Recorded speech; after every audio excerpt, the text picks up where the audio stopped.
Cek, cek. Oke. Bismillahirrahmanirrahim. Assalamualaikum warahmatullahi wabarakatuh.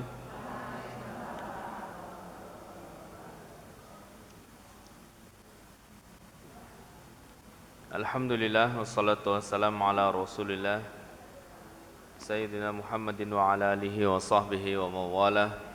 Rabbi syrah li sadri wa yassir li amri wahlul 'uqdatam min lisani yafqahu qawli, amma ba'd.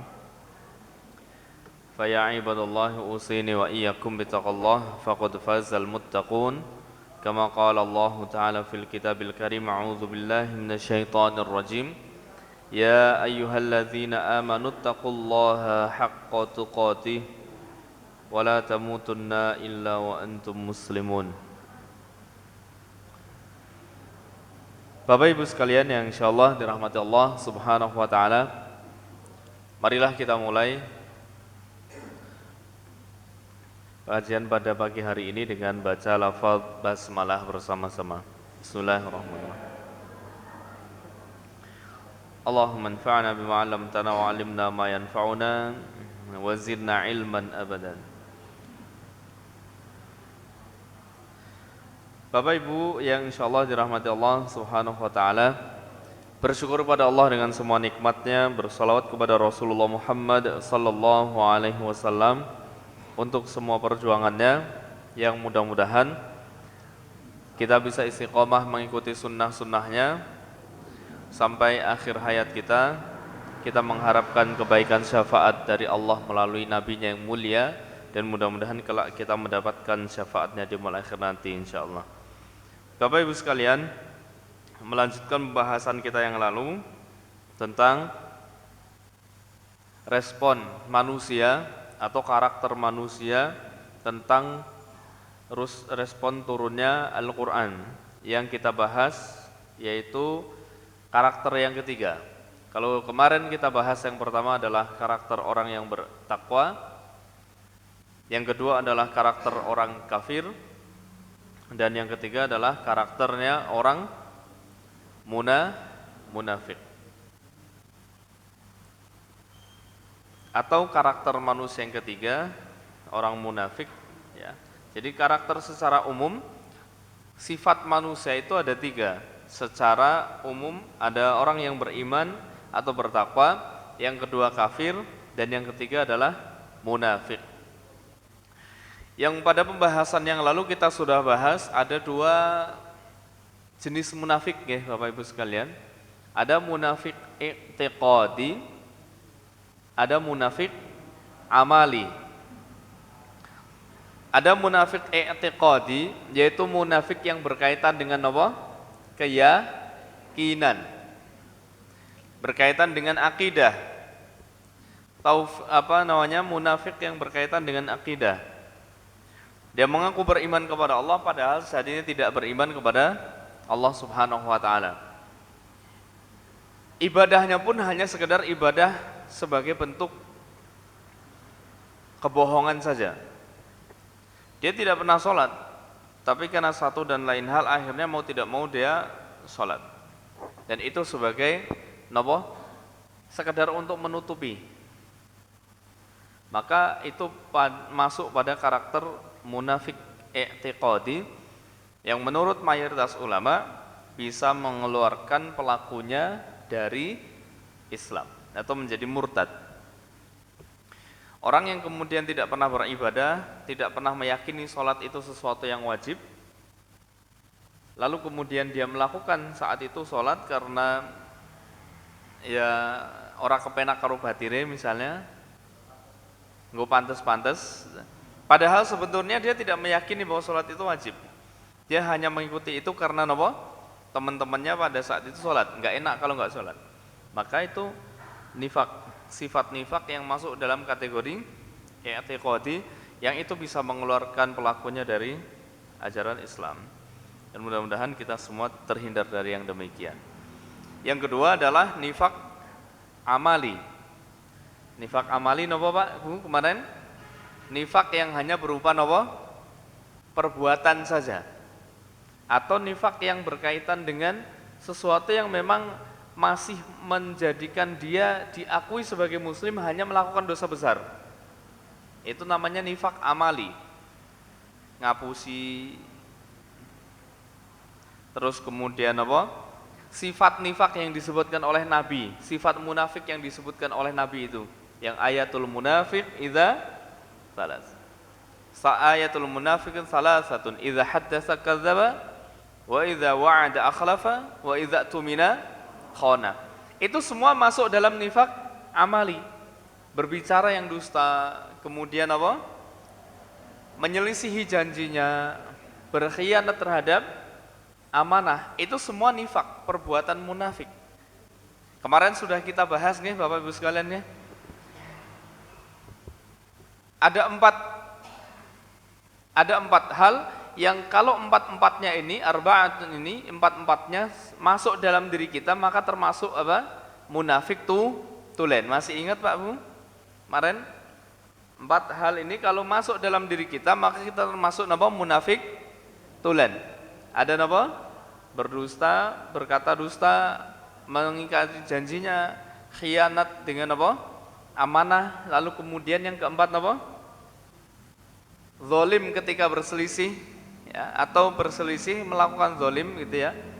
4 hal ini, ya, 4 hal ini, berkata dusta, mengingkari janjinya, kemudian berkhianat dengan apa? Amanah yang sudah diberikan, dan melakukan kezaliman ketika berselisih. 4 hal ini ada dalam diri kita, maka kata Nabi SAW, kita termasuk munafik yang tulen. Tapi kalau hanya salah satu di antara 4 ini saja,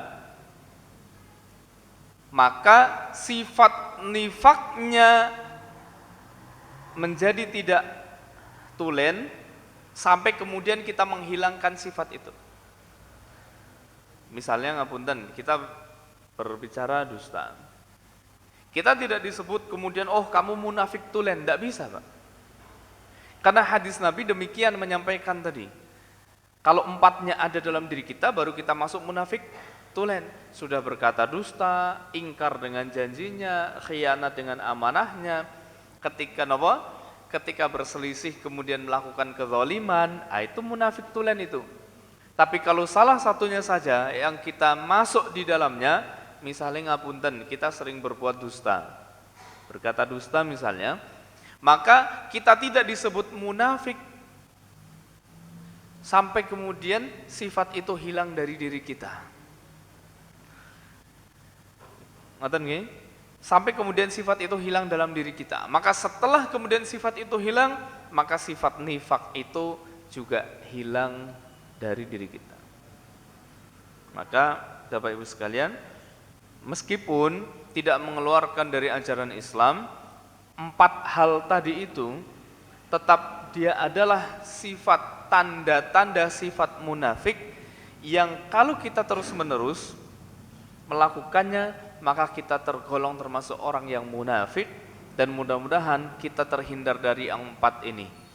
Berbicara kalau memang tidak memang mengharuskan kita berdusta, dan mudah-mudahan tidak ada kondisi kita mengharuskan berdosa, jangan sampai berdusta Pak. Yang kedua, jangan pernah kita berusaha untuk tidak menunaikan janji kita sebagaimana mestinya. Kalau kita dikasih amanah, sebisa mungkin kita tunaikan dengan sebaik-baiknya. Dan yang keempat, ketika kita berselisih, tolong jangan melakukan kezaliman. Maka kalau 4 ini kita lepas dalam kehidupan kita, insya Allah, Allah jaga kita dari sifat munafik, sifat nifak, yang kemudian menghindarkan kita untuk tidak menjadi orang munafik insya Allah. Bapak Ibu sekalian, kita lanjutkan pembahasannya terkait dengan perilaku orang munafik itu. Yang kemarin kita bahas sedikit ya, dari surah Al-Baqarah ayat 8 sampai ayat 20 secara khusus, itu adalah bahasan orang-orang munafik. Tapi di ayat 8, ayat 9, 10 kemarin sudah kita bahas. Secara umum memang orang munafik itu satu, dia wa ma hum bimu'minin, tidak beriman kepada Allah, tapi ngakunya beriman. Wa minan nasi may yaqul, sebagian manusia ada yang mereka mengatakan amanna billah, beriman kepada Allah, wa bil yaumil akhir, dan hari akhir, wa ma hum bimu'minin, tapi tidak beriman. Kan berarti apa? Berdusta, berbohong. Dia mengatakan kepada manusia itu saya beriman, tapi ternyata tidak beriman.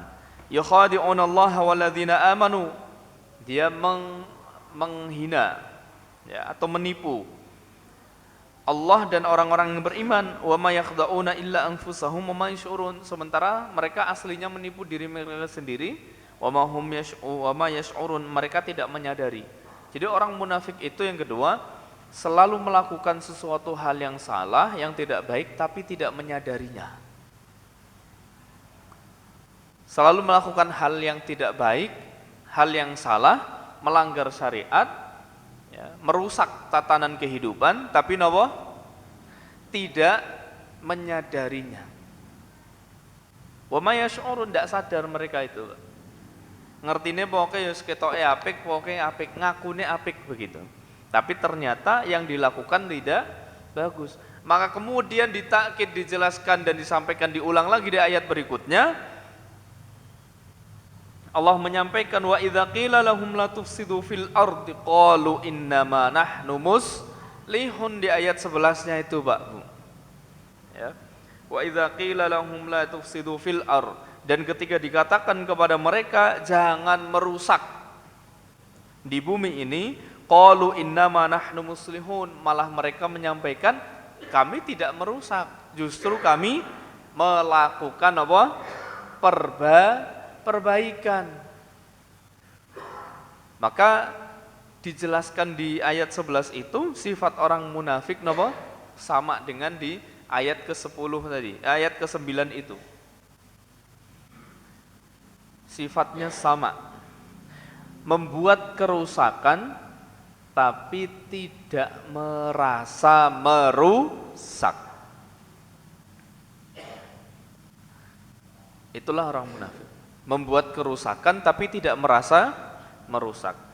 Dan ditambah dengan penjelasan surah Al-Baqarah 204-205. Wa minan nasi may yu'jibuka qawluhu fil hayatid dunya wa yushhidullah ala ma fi qalbihi wa huwa aladul khisam.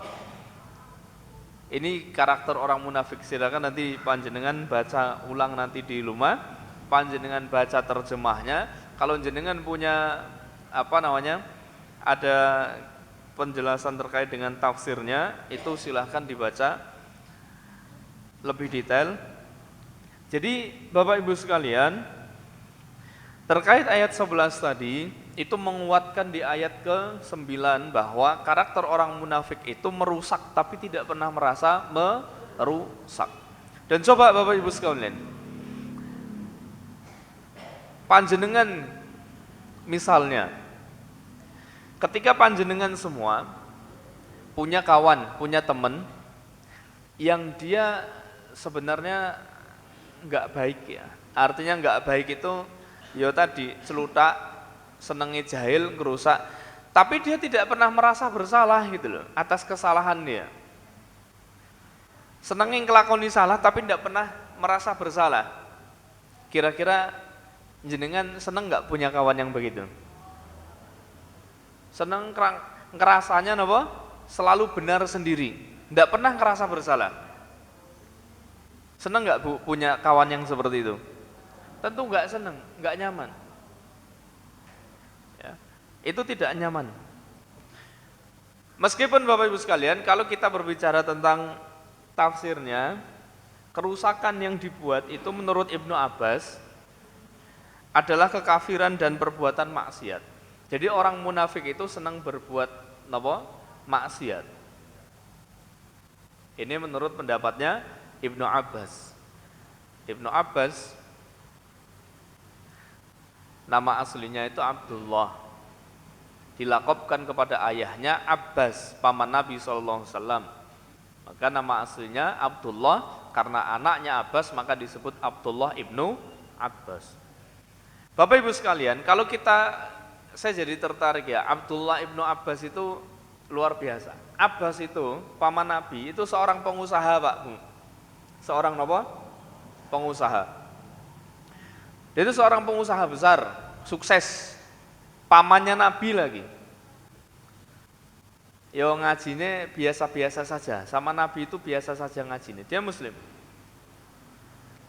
Nah, Abbas ini bin Abdul Muthalib ini, dia pamannya Nabi, dia ketemu dengan Nabi, dia belajar dengan Nabi, tapi nggak serius banget belajarnya.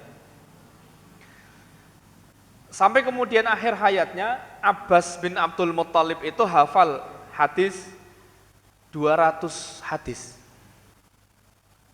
Hafal pinten Pak Bu? 200 hadis. Beliau seorang penguasa, seorang pengusaha yang luar biasa, usahanya itu berjalan dengan jaya banyak gitu ya. Sehingga beliau itu padat sekali kegiatannya. Abbas bin Abdul Muthalib itu hari ini dagang kemana, besok dagang kemana, besok dagang kemana. Beliau itu saudagar kaya. Tapi masih menyempatkan waktu untuk belajar dengan Nabi. Sampai kemudian beliau itu masih bisa menghafal 200 hadis. Sampai beliau masih bisa menghafal 200 hadis. Ini luar biasanya dari beliau, yang beliau saat itu nggak terlalu jadi orang yang berilmu banget. Tapi beliau menyiapkan anaknya yang paling bungsu, karena beliau punya 2 anak. Nah, anak yang terakhir yang paling muda itu namanya Abdullah, yang kemudian disiapkan oleh ayahnya yang bernama Abbas tadi itu, disiapkan untuk menjadi ulama. Sehingga kemudian Abdullah itu belajar kepada Nabi, setiap hari belajar kepada Nabi, sampai kemudian beliau menghafal 2000 hadis. Abdullah itu hafal 2000 hadis, yang kemudian setiap jalur sanad hadis itu tidak disebutkan Abdullahnya, tapi disebutkan wa'an ibnu Abbas, yang disebutkan ayahnya bukan anaknya, padahal yang hafal hadis siapa? Anaknya, yang hafal ribuan hadis anaknya, yang kemudian jadi mufasir terkenal sahabat yang tafsirannya bagus itu ya anaknya, tapi yang diangkat oleh Allah derajatnya itu ayahnya. Yang disebutkan dalam riwayat hadis itu mesti Ibnu Abbas, wa'an ibnu Abbas, Abdullahnya hilang. Padahal nama aslinya Abdullah. Nah, inilah menariknya Bapak Ibu sekalian. Kalau Abbas tadi pamannya Nabi, yang dia pengusaha besar, sibuk dengan usahanya, tapi masih sempat ngaji, kita kira-kira pengusaha apa bukan ya Pak? Bukan ya, sesibuk apa gitu ya. Kalau kita tidak sempat ngaji itu kebangetan kan gitu kan.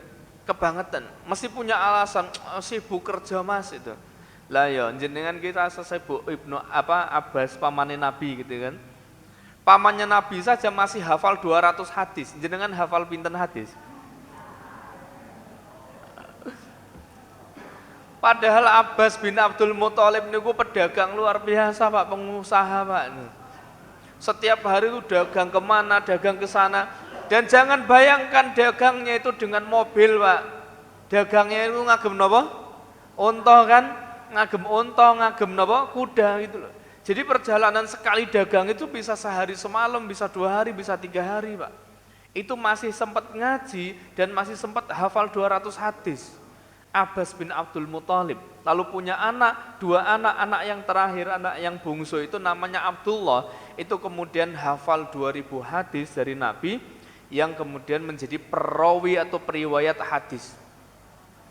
Belum nanti panjenengan sering dapatkan wa'an ibnu Abbas, an ibnu Abbas, itu maksudnya Abdullah ibnu Abbas Pak. Sing hafal hadis anake sing napa? Dapat namanya bapake kan, seneng kan? Nah, maka Bapak Ibu sekalian, jadi teringat tadi tafsirannya Ibnu Abbas mengatakan bahwa napa? Bahwa yang disebut kerusakan di situ adalah kemaksiatan. Yang disebut merusak di situ adalah napa? Kemaksiatan. Jadi orang munafik itu dilarang, bukan dilarang, Tapi memang tidak diperbolehkan karena bahasanya tadi apa? Bahasanya wa idza qila lahum la tufsidu fil ard, jangan merusak. Maksudnya jangan berbuat maksiat. Loh kenapa bisa berbuat maksiat? Kenapa kok sifat nifak itu kaitannya dengan maksiat? Kenapa sifat nifak orang munafik itu kaitannya dengan maksiat, Pak Bu?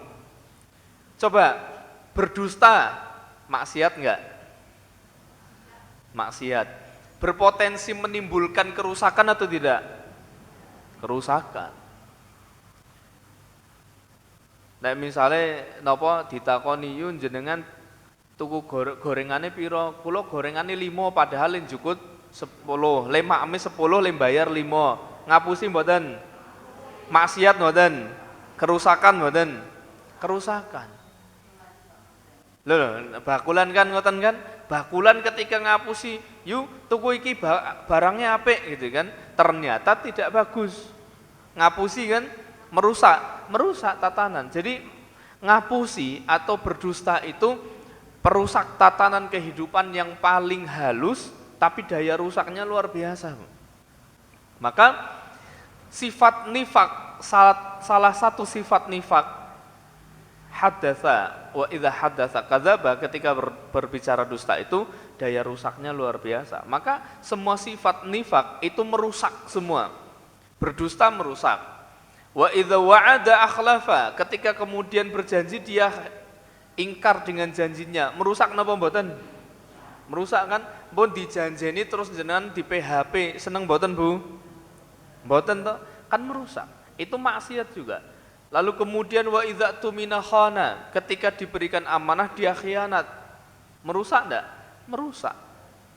Maka luar biasa daya rusaknya sifat nifak itu disebutkan di sini la tufsidu fil ard, jangan merusak. Tapi maksudnya adalah jangan berbuat kemaksiatan, ngoten lho Pak. Maksudnya adalah jangan berbuat kemaksiatan. Kenapa? Kemaksiatan itu bisa merusak tatanan kehidupan manusia. Maka di ayat ke-11 tadi disebutkan wa idza qila lahum la tufsidu fil ardi qalu innama nahnu muslihun. Tidak kok, kami tidak merusak, kami sedang muslih, memperbaiki. Tapi di ayat 12-nya disebutkan ala innahum humul mufsidun walakin la yash'urun. Asli-asline ya mereka itu ngerusak. Walakin la yash'urun, nanging boten menyadari. Boten sadar. Asline orang-orang yang tadi berbuat kerusakan, orang-orang yang berbuat kemaksiatan itu merusak. Mula cara gampangnya tiang munafik niku asline ngerusak tapi mboten sadar. Maka tadi karakter yang berikutnya adalah orang munafik itu selalu membuat kerusakan tapi tidak menyadari bahwa yang dilakukan adalah kerusakan. Mula yo ngapunten sanget. Cara sakniki Pak Bu gampangane. Ketika pemimpin kita melakukan sifat kemunafikan yang 4 ini, atau misalnya yang 3 saja, idza haddatsa kadzaba, ketika berdusta, ngerusak masyarakat napa mboten nek pemimpine dusta niku? Merusak. Wa idza wa'ada akhlafa, ketika berjanji dia ingkar, ngerusak napa mboten? Dijanjeni sesuk nek wis dadi tenang wae, dalane alus-alus. Sesuk nek wis dadi tenang wae.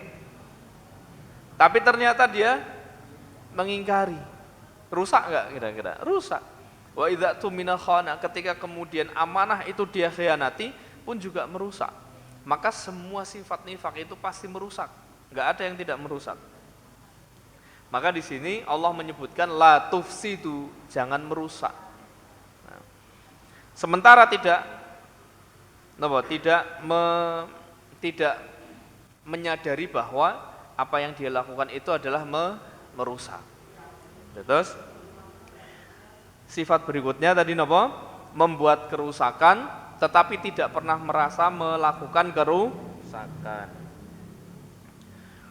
Berikutnya Bapak Ibu sekalian, sifat orang munafik berikutnya melecehkan orang beriman, suka melecehkan orang beriman, termasuk apa yang dilakukan oleh orang-orang yang beriman berkaitan dengan syariat Allah. Berikutnya apa? Melecehkan orang beriman, termasuk di dalamnya melecehkan apa yang dilakukan oleh orang-orang yang beriman berkaitan dengan syariat Allah. Di ayat ke-13 Allah menyampaikan, wa idza qila lahum aminu kama amana an-nasu qalu anu'minu kama amana as-sufaha ala innahum humus sufaha walakin la ya'lamun. Terus apabila dikatakan kepada mereka, berimanlah kamu sebagaimana orang yang telah beriman, mereka menjawab, akan berimankah kami sebagaimana orang-orang bodoh itu beriman? Jadi sufaha niku maknane bodoh, tapi mboten bodoh sing pripun nggih, intelektual ngoten lho Pak. Nek misale 3 ping 3 jawab 100 bodoh napa mboten? Aslinya 3 ping 3 pinten? 9 kan? Lah nek misale jawab 100 cah SMA misalnya kok ditakoni 5 ping 5 piro? Swidak. Bodoh napa mboten? Tapi kebodohan itu kan sifatnya intelektual nggih Pak Bu. Nah, jadi dalam sufaha itu bodoh tapi bukan intelektualnya yang bodoh, Pak. Ning akale sing bodoh ngoten lho. Nggih, nalare sing napa? Sing bodoh. Jadi dia pinter, mungkin dia S1, dia S2, S3 bahkan profesor. Tapi dia tidak bisa menggunakan akalnya dengan baik. Sehingga kemudian yang terjadi napa? Dia diperbudak oleh kebodohan akalnya. Contohnya napa? Mempertuhankan yang tidak layak untuk dipertuhankan. Mempertuhankan pohon besar, mempertuhankan apa? Batu besar, mempertuhankan gunung, mempertuhankan macam-macam, termasuk mempertuhankan hewan. Wonten boten sing mempertuhankan hewan? Wonten, Pak. Ngapunten sangat. Cara jenengan teng napa? Teng India itu ada di sana keyakinan bahwa sapi itu termasuk dewa suci, Pak. Sapi niku napa? Dewa suci. Sehingga ketika ada sapi lewat, lalu kemudian napa? Sapi niku buang kotoran teng mriku, entah itu napa? Buang air besar, napa buang air kecil, itu mesti kotorannya diambil terus nggih luluran ngoten lho, Pak. Di India banyak yang masih begitu, Pak. Karena beranggapan bahwa sapi ini titisan dari dewa. Sehingga kotorannya suci, ya. Jadi kencingnya itu biasa buat mandi, terus nopo niku ngapunten, itu biasa nek cara ibu-ibu nggih luluran ngoten ya, Bu. Nah, itu biasa ben glowing ngoten lho. Itu ya ada seperti itu. Pertanyaannya, kira-kira mereka itu bodoh secara intelektualnya atau bodoh akalnya? Akalnya, Pak. Kalau diken ngitung jal 3 ping 3 piro gitu. Ya ngerti 9. 5 ping 5 ya selawe itu. Tapi apakah mereka kemudian disebut sebagai pinter dengan kondisi yang seperti itu? Kan tidak. Mulut teng bahasa Quran niku sufaha niku ya bodoh, Pak Bung. Tapi mboten bodoh masalah intelektuale ngoten lho. Karena banyak kemudian orang yang dia S1, S2, S3 bahkan profesor ning akale napa? Akale bodoh. Mula nek carane Rocky Gerung niku dungu ngoten nggih. Nah, jadi ada bahasa bodoh tapi bukan bodoh yang sifatnya intelektual. Maka dalam bahasa Quran disebut sufaha. Kebodohan yang bukan apa? Bukan berkaitan dengan intelektualnya, tapi akalnya bodoh, jiwanya juga bodoh. Nah, dalam bahasa Quran disebutkan tadi, wa idza qila lahum aminu kama amana an-nasu qalu anu'minu kama amana sufaha. Lho ngopo beriman sebagaimana orang-orang bodoh itu beriman? Nah, disebutkannya orang beriman itu bodoh. Kayak kenapa kok orang munafik itu menyebutkan orang beriman itu bodoh, Pak? Kayak napa? Karena dia beranggapan bahwa orang beriman itu menyembah Tuhan yang tidak ada gitu loh. Menyembah Tuhan sing napa? Sing boten wonten ndak kelihatan. Itu yang kemudian disebut bodoh oleh mereka. Lalu kemudian Bapak Ibu sekalian, dilanjutannya ala innahum humus sufaha walaki la ya'lamun. Sak jatose asline ya mereka itu yang bodoh. Sementara mereka tidak mengetahuinya. Mereka tidak mengetahuinya. Mula bahasa Quran sudah menyebutkan seperti itu. Orang-orang munafik itu ya bodoh, tapi mereka tidak mengakui. Termasuk misalnya ketika mengolok-olok syariat Allah, itu pun juga termasuk napa? Sifat mengolok orang beriman. Mengolok puasa, mengolok sholat, mengolok-olok haji. Kan wonten Pak, orang yang kemudian dia mengaku Islam tapi mengolok-olok haji, ngopo ndadak haji ming Baitullah itu ada loh Bang. Yang bahkan dikatakan katanya ulama gitu loh. Katanya ngerti agama. Tapi kemudian mempermasalahkan loh, kenapa ndadak haji itu teng Mekah? Kenapa ndadak haji itu di sana harus tawaf begitu, harus sa'i, harus kemudian tahallul dan lain sebagainya? Itu mempertanyakan, dan bukan hanya mempertanyakan, menyarankan untuk lebih baik tidak melakukan haji. Ada loh Pak sing ngoten niku. Maka para ulama banyak menjelaskan dalam kitab-kitab tafsirnya pun termasuk yang demikian itu termasuk kriteria orang mengolok-olok orang beriman dan orang yang melakukan keimanannya, semua konsekuensi keimanannya, termasuk aturan syariat itu. Maka Bapak Ibu sekalian, sifat munafik yang berkaitan dengan mengolok orang beriman ini lebih berbahaya Pak Bu. Ini lebih berbahaya. Banyak di antara saudara kita yang katanya ulama,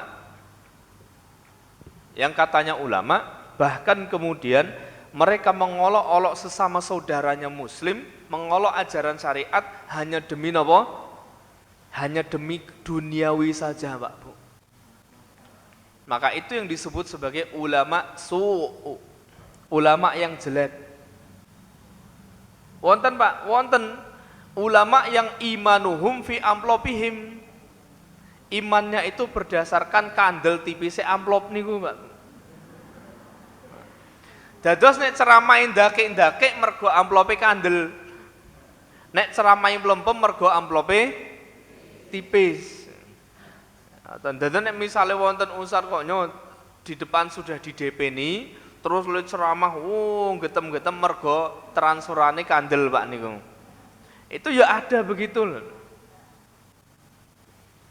Itu bukan hanya mengolok orang-orang yang beriman, itu mengolok syariat Allah dan mengolok-olok agama.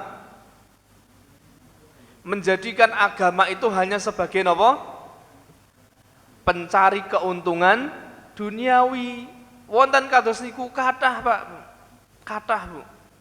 Ustaz sing di napa arep ngisi kudu semene gitu. Ya wonten sing ngarani aku kudu pokoke sejam 10 juta. Sejam 10 juta niku. Wonten Pak, wonten. Sing ngarani bayarane sejam kudu pinten? 10 juta, bahkan lebih dari itu ya wonten. Dan akhirnya balik lagi, ceramahnya hanya didasarkan pada kemauan yang ngundang. Tolong ya engko ceramahe bahasa iki, ojo sing iki gitu. Akhirnya kan begitu kan? Gitu. Akhirnya seperti itu. Makanya kemudian kami pernah dapat cerita dulu Ustadz Abdul Somad itu jarang masuk di TV. Kenapa? Padahal Ustadz Abdul Somad ya pinter. Alumni Sudan, alumni Maroko, Darul Hadis, pinter Pak niku. Tapi jarang sekali masuk di TV. Kenapa? Kata beliau, karena kalau ceramah di TV itu diatur, pokoknya harus kayak gini gitu. Akhirnya beliau memilih untuk tidak ceramah di TV-TV nasional. Mula ampun bangga Pak, ampun kaget. Wah kae sing ceramah wis tahu ceramah nang TV nasional. Ampun gumun. Belum tentu yang pernah ceramah di TV-TV nasional itu kualitasnya bagus Pak. Belum tentu Pak. Belum tentu. Yang ceramah di TV-TV nasional itu belum tentu yang ceramahnya bagus, yang kualitasnya bagus. Banyak kok ustadz yang ceramah di TV nasional nggak bisa bahasa Arab ya wonten Pak. Itu ada Pak. Ditakoni beberapa hal begitu yang dasar-dasar bahasa Arab nggak tahu kok itu. Ya wonten Pak. Bahkan pernah mengfatwakan dengan fatwa yang salah. Pernah. Dan itu sudah ditegur oleh Majelis Ulama Indonesia. Ditegur itu. Mula Bapak Ibu sekalian, ampun gumunan. Nggih. Ampun jangan terlalu menjadikan ustadz yang di televisi itu sebagai patokan utama banget, kecuali nek panjenengan ngertos kadar keilmuannya. Tapi kalau memang jenengan belum paham kadar keilmuannya yang seperti apa, itu jangan dijadikan patokan sekali Pak Bu.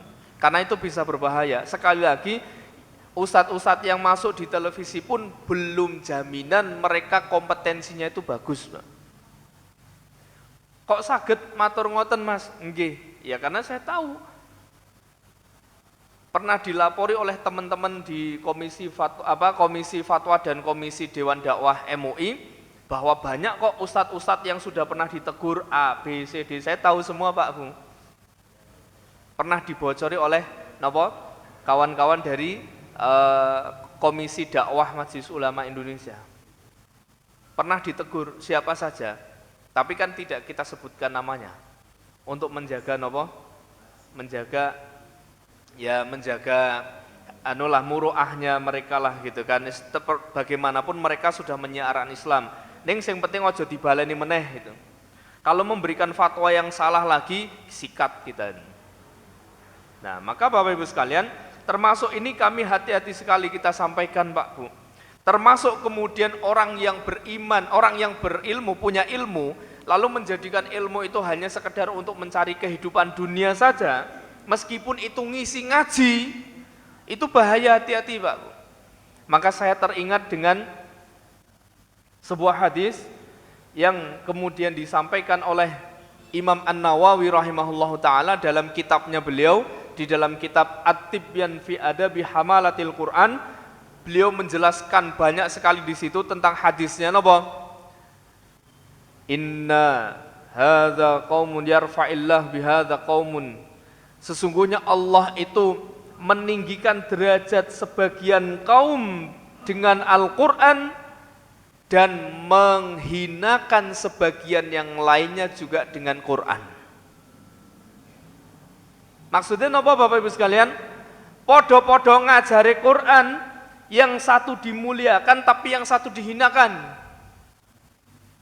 Lah kok wonten ngajari Quran kok dihinakan? Ada.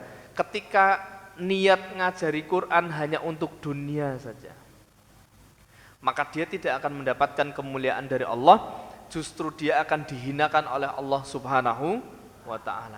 Dia ngajari Quran, tapi niat ngajari Qur'annya hanya untuk mendapatkan amplop tadi itu. Nek saniki yo transferan lah ngoten nggih. Apa dana OVO lah ngoten ya. Hanya untuk mendapatkan itu saja. Ngajari Quran tapi hanya untuk mendapatkan itu saja. Apalagi sampai kemudian parahnya lagi, lebih parahnya lagi adalah berdasarkan pesanan, fatwani pun berdasarkan pesanan, maka bukan kemuliaan yang akan didapatkan tapi kehinaan. Maka Bapak Ibu sekalian, sekali lagi bahwa Quran itu satu sisi memuliakan, tapi di sisi lain akan menghinakan siapapun yang tidak ikhlas dalam mengajarkannya. Oke, mulai masuk pada tadi kriteria yang kedua, melecehkan orang yang beriman. termasuk orang yang ngajari Quran, menjalankan syariat Al-Quran, syariat Allah, kok kemudian dilecehkan, itu termasuk kriteria orang-orang munafik. Lalu kemudian yang berikutnya, kriteria orang munafik berikutnya adalah tidak konsisten. Tidak apa? Tidak konsisten. Yang ini kemudian digambarkan mulai ayat 14, ayat 15 surah Al-Baqarah. Allah menyampaikan di ayat 14-nya, wa idza laqul ladzina amanu qalu amanna wa idza khalau ila syayatinihim qalu inna ma'akum innama nahnu mustahzi'un Allahu yastahzi'u bihim wa yamudduhum fi tughyanihim ya'mahun. Dados tiang munafik itu memang kok enggak konsisten. Nek cara nderek mriko menguntungkan ikut sana, yang sini menguntungkan ikut sini, yang sini menguntungkan duniawinya ikut sini. Cara bahasane tiyang munafik niku kados bunglon. Kados bunglon, Pak. Nggih. Orang munafik itu seperti bunglon kayak gitu. Selama kemudian dia di situ mendapatkan keuntungan duniawi, pasti akan berkawan di situ. Tapi kalau sudah tidak menguntungkan, pergi Pak, mencari tempat keuntungan lain. Dan itu Pak Bu, dari zaman dulu sampai hari ini, gambaran cerita itu terus berulang kembali. Zaman Nabi ada yang namanya Abdullah bin Ubay bin Salul. Sinten? Abdullah bin Ubay bin Salul. Siapa dia? Tokoh munafik di Madinah. Saat Nabi kemudian hijrah ke Madinah, Abdullah bin Ubay bin Salul, dia minta kepada Nabi kekuasaan dengan mengaku dia beriman kepada Allah, beriman kepada Nabi Muhammad sallallahu alaihi wasallam. Dia mengaku itu, Pak Bu. Tapi pengakuan keimanannya itu hanya untuk supaya mendapatkan apa? Kekuasaan. Sampai kemudian Allah bukakan tabir semuanya. Akhirnya Nabi tahu Abdullah bin Ubay bin Salul itu mendekati Nabi karena hanya untuk mendapatkan kekuasaan.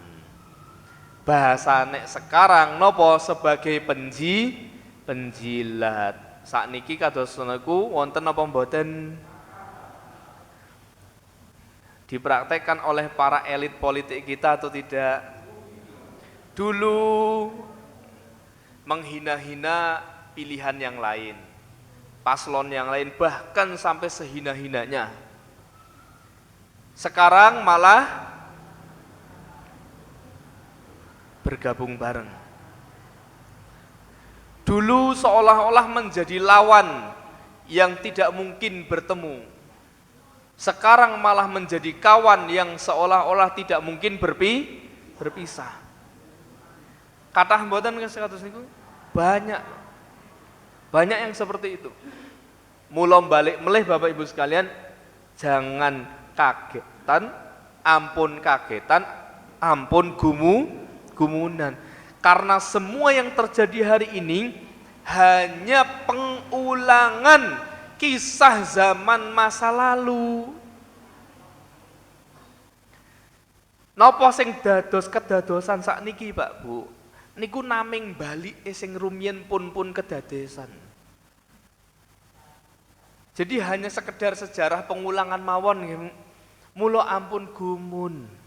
Wah, deneng ya sing biyene ustad kaya ngono ngene kok saiki dadi kaya ngono, ndukung sing kene. Biyen ketoke kok ngenyek-ngenyek sing kono, saiki malah dadi napa? Koncone sing kene. Ampun gumunan, ampun kagetan. Teng Quran pun diceritakno. Sampun sedanten, Pak. Pun sedanten, Bu. Sing jenengan personi sakniki niku, semua kejadian drama-drama hari ini, perpolitikan lah, drama sosial, drama ekonomi hari ini, semua sudah terjadi zaman dulu, Pak. Maka betul dalam ilmu tafsir itu disebutkan bahwa kisah-kisah sejarah dalam Quran itu akan berulang, sing beda naming setunggal pelakune tok. Sing benten naming napa?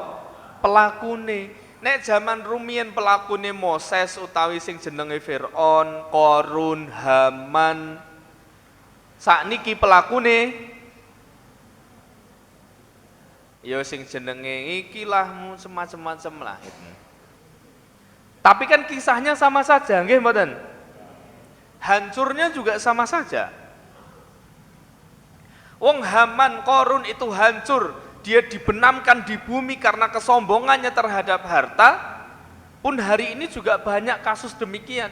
Orang yang hancur dibenamkan di bumi, tidak tenggelam ke bumi, tapi dibenamkan sedalam-dalamnya oleh Allah, dihancurkan kehidupannya, ya mergo harta juga. Mula balik meleh Bapak Ibu sekalian, kisah-kisah itu berulang kembali. Naming benten pelakune tok. Nah, mula Bapak Ibu sekalian, harusnya kita belajar dari masa lalu. Maka nek ngendikone Bung Karno jas merah, jangan sekali-kali lupakan sejarah. Nah, ampun kesupen sinauni sejarah-sejarah peradaban masa lalu. Kenapa? Itu berulang dan terus berulang, naming pastikan meskipun sejarahnya berulang, tapi jangan sampai kita sebagai pelakunya. Ngoten nggih Bapak Ibu sekalian? Terus tadi perilaku-perilaku orang munafik, sifat-sifat nifak yang kemudian disampaikan Allah dalam surah Al-Baqarah 11, 12, 13, 14, 15, dan nanti kita akan selesaikan pada ayat 20 insyaallah di pertemuan berikutnya, dan nanti di pembahasan-pembahasan yang lainnya. Itu semua kita jadikan pelajaran. Sekali lagi, kisah masa lalu pasti berulang, tapi pastikan jangan kita pelakunya, Pak. Nggih? Jangan kita pelakunya, Pak. Men, sing sanese mawon lah mboten napa-napa. Ya nek misalnya kisahnya Ubaidillah bin Ubay bin Salul itu, Abdullah bin Ubay bin Salul dengan Rasulullah Muhammad SAW dan para sahabat, ya minimal kula lan panjenengan ampun dados Ubay bin Salule ngoten lho, Pak. Nggih, Pak, Bu nggih. Minimal ya dadi Umar bin Khattab, Utsman bin Affan, kemudian sinten? Abu Bakar As-Siddiq, terus Ali ibnu Abi Thalib radhiyallahu anhum, minimal dados niku. Nek dados Rasulullah ketoke kok ewet ngoten ya, ndak mungkin. Nah, minimal dados niku, Pak. Sing penting mboten dados Ubay bin Salul niku. Oke. Kisah masa lalu itu terus terjadi, tapi minimal bukan kita pelakunya. Maka mudah-mudahan dengan kita belajar tentang sejarah masa lalu menjadikan kita lebih paham dan berhati-hati untuk kehidupan kita yang akan datang insyaallah. Wa akhiru da'wana alhamdulillahirabbil alamin, subhanakallahumma rabbana bihamdika asyhadu an la ilaha illa anta astaghfiruka wa atubu ilaik. Ada salahnya dari saya, ada manfaatnya semua dari Allah Subhanahu wa taala. Mudah-mudahan Allah berikan hidayah taufik untuk kita semuanya, istiqomah mempelajari ayat-ayat Allah sampai akhir hayat kita, dan kita bisa amalkan dalam kehidupan kita sehari-hari. Nasr minallah wa fathun qarib wa basyiril mu'minin wa akhiru da'wana alhamdulillahirabbil alamin. Assalamualaikum warahmatullahi wabarakatuh.